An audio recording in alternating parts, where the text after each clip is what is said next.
Kemudian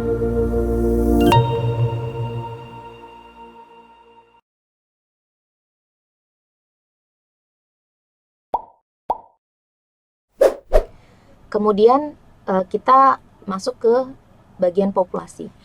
Untuk menjawab pertanyaan distribusi atau determinan tadi dari suatu peristiwa kesehatan, maka kita butuh populasi.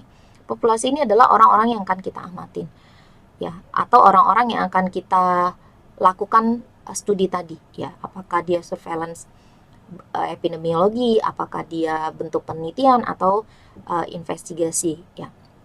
Jadi yang perlu teman-teman ingat bahwa fokus epidemiologi itu adalah populasi, bukan individu. Ya, jadi populasi ini bisa sekelompok orang sehat. Kalau misalnya kita mau mengamati tentang misalnya perilaku penggunaan helm, nah itu kan sama-sama orang yang sehat. Atau bisa juga kita mengamati sekelompok orang yang sakit. Misalnya kita mau melihat tentang kepatuhan konsumsi ART. Nah, di situ kan pasti yang kita amatin atau yang kita masukkan di dalam studi adalah sekelompok orang yang penderita HIV/AIDS, karena ART itu adalah obat yang dikonsumsi oleh penderita HIV untuk menekan pertumbuhan atau perkembangan virus di dalam tubuhnya. Jadi fokus epidemiologi itu beda, ya, bukan populasi, bukan individu, melainkan populasi, sekelompok orang. Kemudian populasi ini bisa mengacu sekelompok orang dengan karakteristik umum, apakah berdasarkan tempat tinggal. Misalnya kalau studinya dilakukan di DKI Jakarta, berarti karakteristiknya itu adalah populasinya itu adalah penduduk DKI Jakarta. Kemudian kalau misalnya studinya mau dilakukan di Indonesia, di Malaysia, di Singapura, berarti populasinya itu adalah sekelompok orang dengan karakteristik tempat tinggal yang sama, yaitu berada di negara-negara tersebut. Bisa juga berdasarkan gender, bisa juga berdasarkan usia, bisa juga berdasarkan penggunaan layanan kesehatan. Misalnya kita mau meneliti tentang ISPA pada anak kita, yang kita jadikan populasi studi kita adalah pasien-pasien anak yang berkunjung ke puskesmas, ya, atau di poli anak.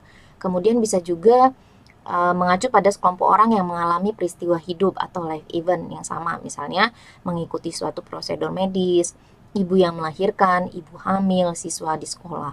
Ya, jadi misalnya kita mau meneliti tentang kunjungan antenatal care, nah berarti populasinya itu adalah sekelompok ibu hamil.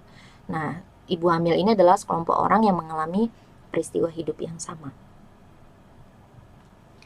Nah, ini ada contoh populasi sebuah studi epidemiologi tentang gambaran kasus demam berdarah dengue di Kota Blitar tahun 2015 sampai 2017. Berarti populasi yang diikutkan dalam penelitian ini adalah sekelompok penderita DBD di Kota Blitar. Ya, mereka ini sama-sama penderita DBD dan sama-sama tinggal di Kota Blitar. Nah, jadi studi epidemiologinya itu ingin melihat distribusi. Kalau saya lihat dari judulnya sih, dia ingin melihat distribusi dan distribusi dari kasus DBD yang ada di Kota Blitar. Nah, bagian yang terakhir itu adalah aplikasi. Jadi aplikasi ini adalah penerapan, ya. Jadi hasil studi tadi, baik yang merupakan hasil surveillance, hasil investigasi, hasil penelitian tadi, ya, yang menunjukkan distribusi dan determinan, itu ada hasil studinya. Nah, hasil studi temuan-temuan dari distribusi dan determinan ini, maka nanti tahap akhirnya itu adalah diaplikasikan. Ya, diaplikasikan yang tujuannya adalah untuk melakukan tindakan pencegahan dan pengendalian masalah kesehatan. Jadi contohnya misalnya, ketika studi yang kita lakukan ternyata ditemukan determinan atau penyebab dari kanker paru itu adalah merokok, maka bentuk aplikasinya yaitu untuk mengendalikan kanker paru atau untuk mencegah orang terkena kanker paru, yaitu mengedukasi agar orang tidak merokok, atau membuat kebijakan kawasan dilarang merokok atau KTR, kemudian atau melakukan program henti rokok. Nah, itu adalah aplikasi agar orang-orang tidak terkena kanker paru, atau agar kalaupun dia sudah terpapar dengan rokok, artinya dilakukan henti merokok agar tidak berkembang ke tahap yang lebih lanjut. Contoh sederhananya sih seperti itu. Ya, jadi kata kunci dari epidemiologi itu ada 6 ya teman-teman. Ada studi, ada distribusi, ada determinan, kemudian ada peristiwa-peristiwa kesehatan, ada populasi, kemudian yang terakhir itu adalah aplikasi. Kemudian kita masuk ke sejarah.